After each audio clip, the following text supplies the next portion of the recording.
Pile ako guys. Yung mga niyog. Kini o niyog. Papile ni siya. Isa-isahin. Ganyan o.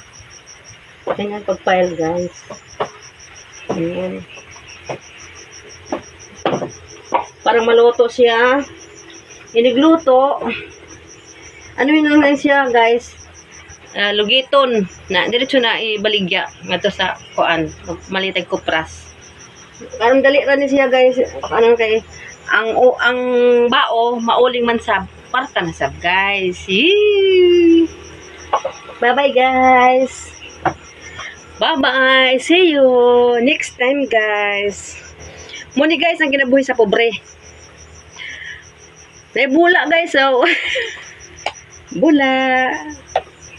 Pero hugaw na guys. Dito daghan na hong nakuhaan. Mag-pile ko guys. See you next time. Bye-bye.